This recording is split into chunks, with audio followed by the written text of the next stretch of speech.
Hi, good evening everyone. I'm videoing tonight about interoception, and I'm going to explain what that is. A lot of people don't realise it's actually the eighth sense that we have. Interoception is the sense that helps you feel and understand what's going on inside your body. So that's everything that you feel internally.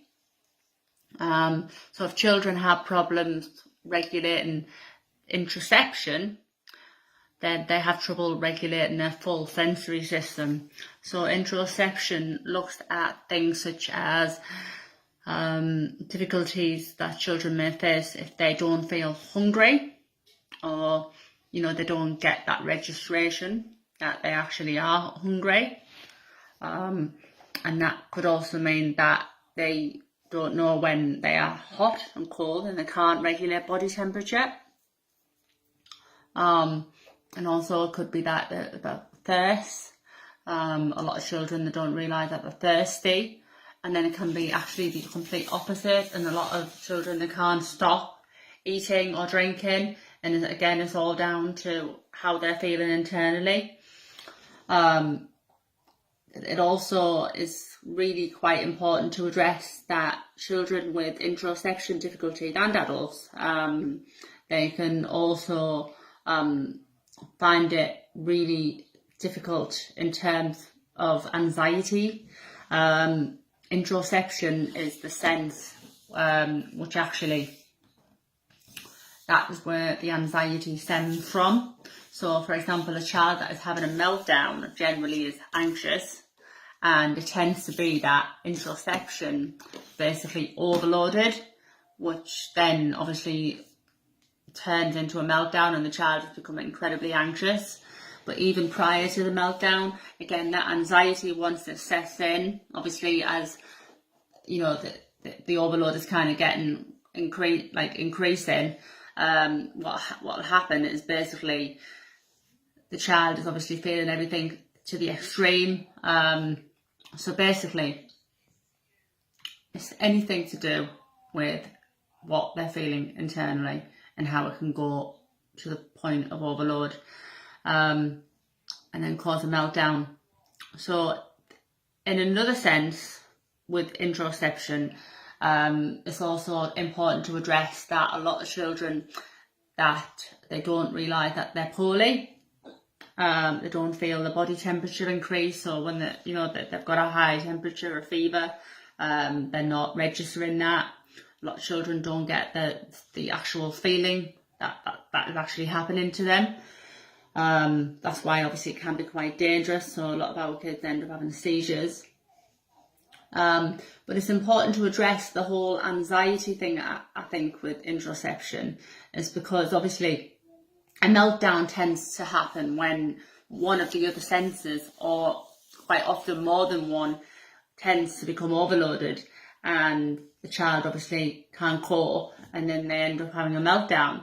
So what happens is, once that happens, interoception will then also become overloaded in a sense, and the child will become incredibly anxious, quite often can exhibit challenging behaviours, and then obviously everything that they feel inside becomes overwhelming and overloaded.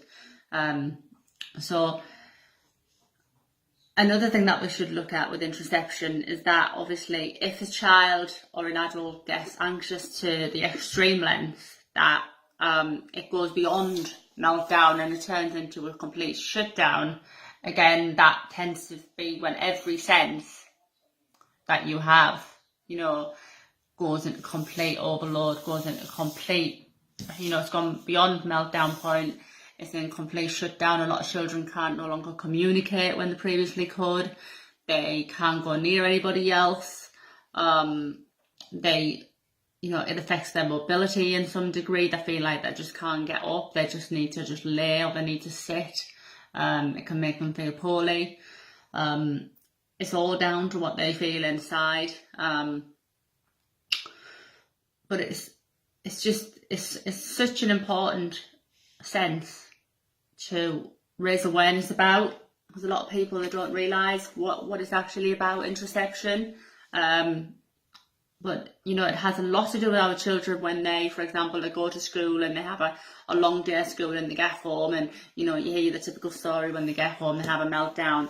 That tends to be, that's the interoception kind of kicking in there, because all of the other senses have kind of gone into overload, and then the anxiety sets in, which hence why you do tend to get a meltdown, obviously, when the child is at quite a overloading, overstimulating day. Obviously they are quite anxious. But yeah, that's pretty much interoception. Very, very, I would say one of the biggest senses in this household, which becomes affected daily, regularly, even with myself. You know, if I feel overwhelmed, if I get quite overloaded, you know, like physically I can feel like my anxiety will increase. Sometimes, you know, I get, my body temperature might increase, and then I start feeling like if I've got things crawling on my skin. It's everything that I feel internally. It's all to do with just basically my senses have just gone into overload. But yeah, that's pretty much what interoception is. Very, very good to have a read about it.